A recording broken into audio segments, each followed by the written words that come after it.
Harald Hardrada was a true fantasy hero who travelled and fought throughout the medieval world, from Scandinavia to Russia, Byzantium, and the Holy Lands, before becoming king of Norway and making the last major Viking invasion of England. After his narrow escape from death, Harald fled to Kiev, seeking service with Prince Yaroslav the Wise.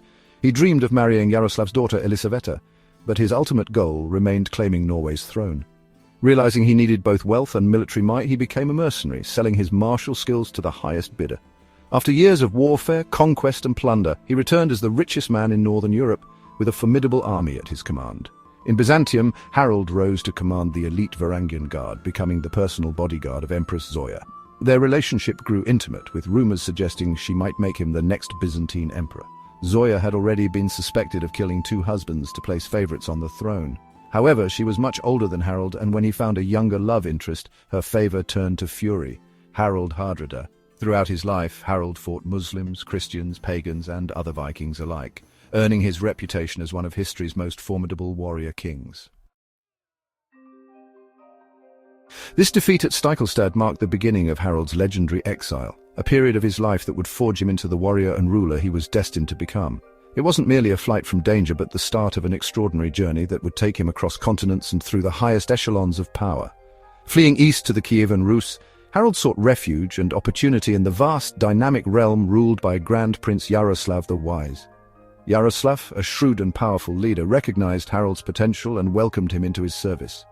The Kievan Rus was a crossroads of cultures and a major center of trade, politics, and military activity, offering the young Norse prince a fertile ground to develop his skills and ambitions. Here, the young Norse prince honed his military skills in bloody campaigns against the Poles, earning a fearsome reputation.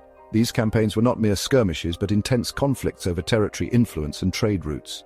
Harald quickly demonstrated his prowess in battle, displaying the courage, tactical acumen, and leadership qualities that would become his hallmarks. Serving Yaroslav provided Harald with invaluable experience in commanding armies, managing logistics, and navigating the complexities of international relations.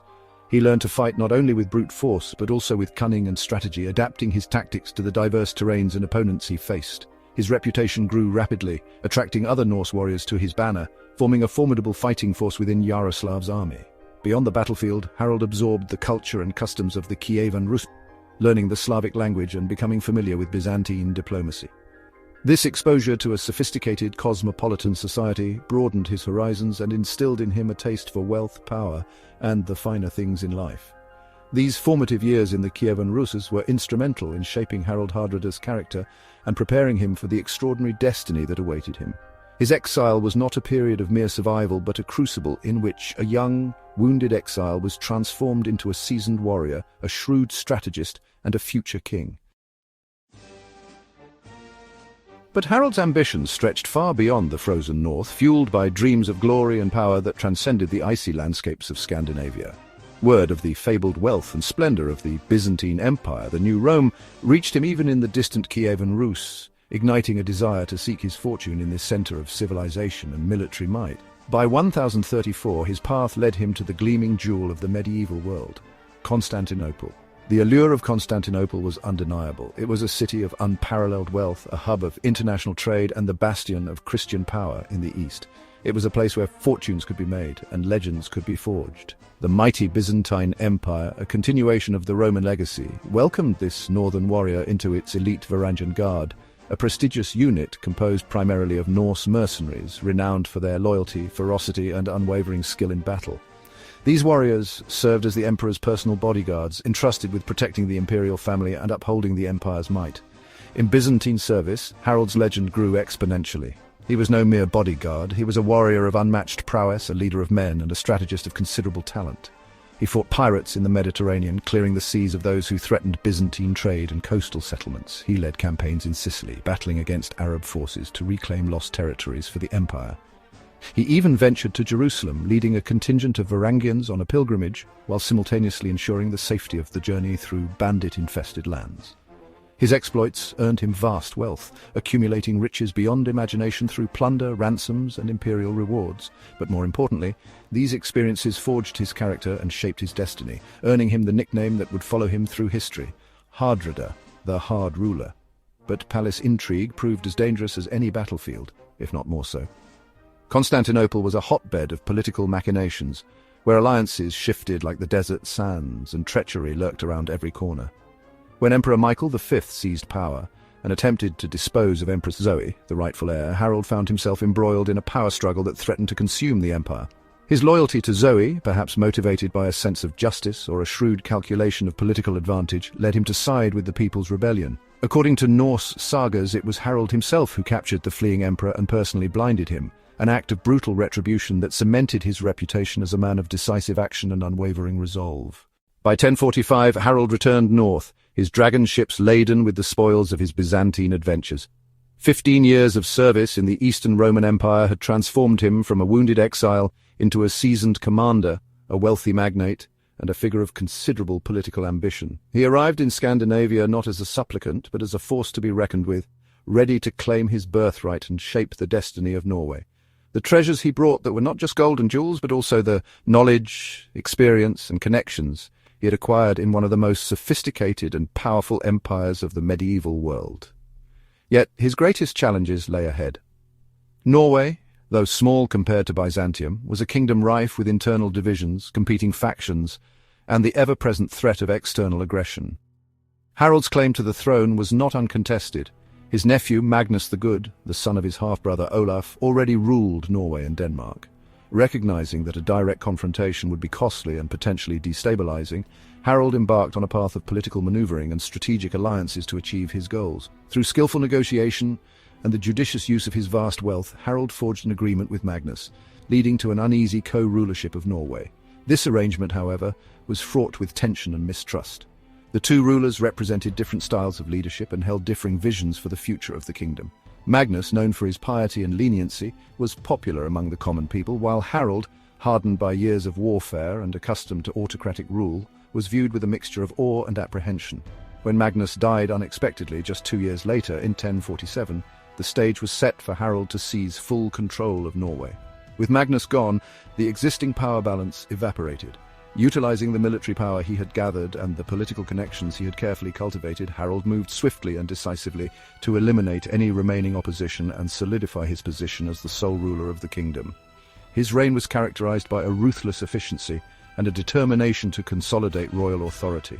Harald ruled with an iron fist, suppressing dissent, crushing rebellions, and imposing heavy taxes to fund his ambitious building projects and military campaigns. His policies, though often harsh, brought a measure of stability and prosperity to Norway, transforming it into a more centralized and powerful kingdom. Though feared by some, he was also respected for his strength, his strategic acumen, and his unwavering commitment to defending Norway against its enemies. For 15 years, Harald relentlessly warred against Denmark's King Svein Estridsson, a conflict that defined a significant portion of his reign and demonstrated the same unwavering ruthlessness that marked his entire life. This was no mere border dispute or a series of minor skirmishes. It was a prolonged and brutal struggle for dominance in the Scandinavian region, a clash of two ambitious rulers vying for control of vital trade routes, strategic territories, and the hearts of the Norse people. Harald's campaigns against Svein were characterized by scorched earth tactics, naval raids, and relentless sieges, leaving a trail of destruction and devastation across the Danish countryside.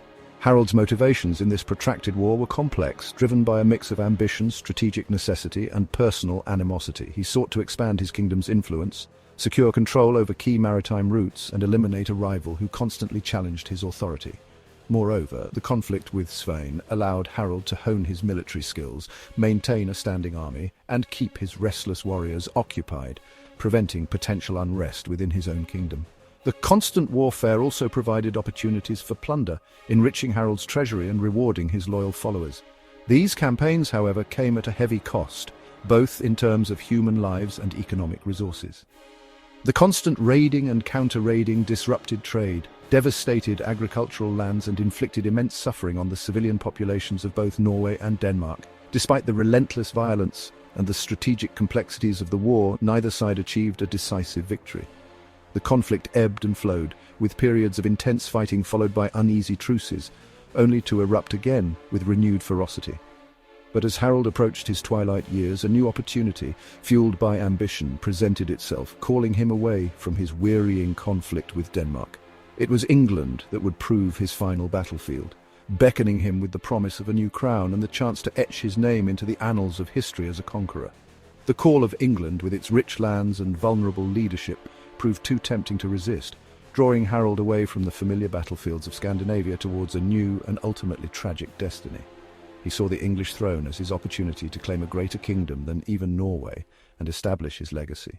In 1066, at the age of 50, a time when most rulers might contemplate consolidating their power and securing their legacy at home, Harald Hardrada, ever the ambitious warrior, embarked on his most audacious campaign yet, the invasion of England.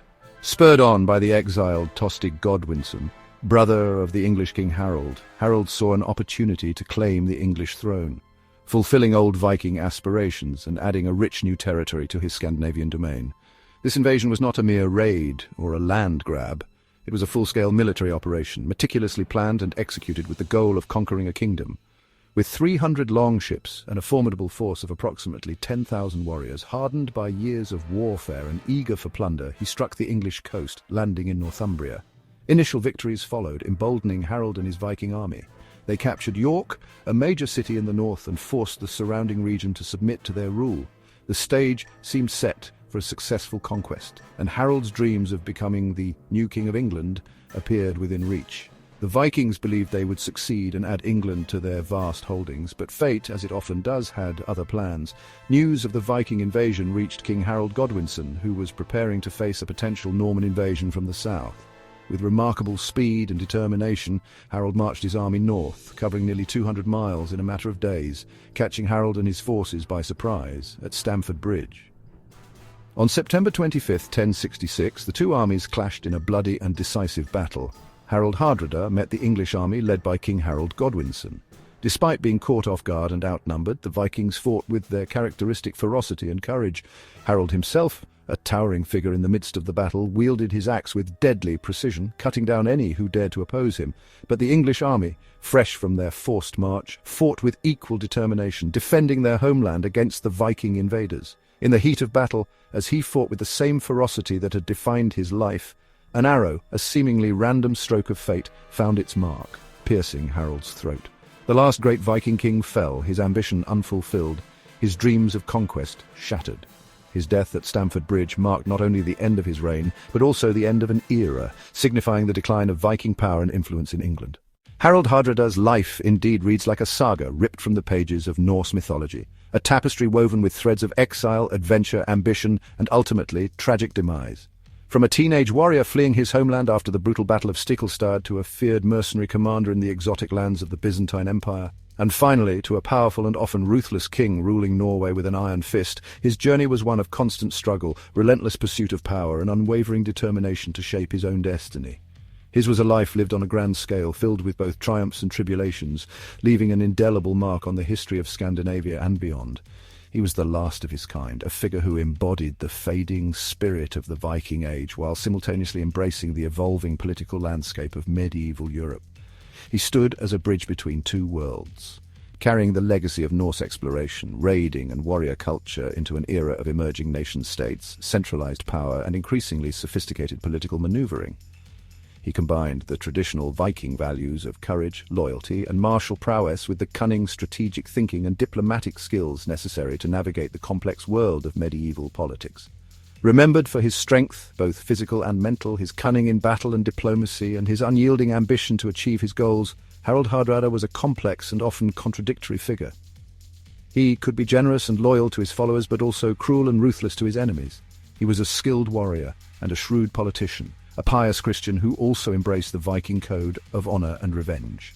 His death at Stamford Bridge, though tragic, served as a fitting culmination to his extraordinary life. It marked more than the end of one man's story. It symbolized the twilight of an age, the fading of the Viking era, when Norse warriors could rise from obscurity to rule kingdoms through the sheer power of their axes, the strength of their will, and their unwavering belief in their own destiny.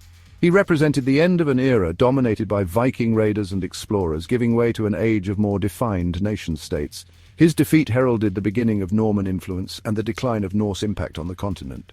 Harald Hardrada's life remains a testament to an era and a figure that changed the map of Europe. If Harald Hardrada's saga captivated you, join our community. Subscribe for more tales of history's titans and ringing battlefields. Never miss an episode. Hit that notification bell. Craving more Viking lore? Tell us which saga to unravel next in the comments. Support our channel through Patreon for exclusive content and to help us craft more compelling historical narratives. Your contribution keeps history alive and accessible.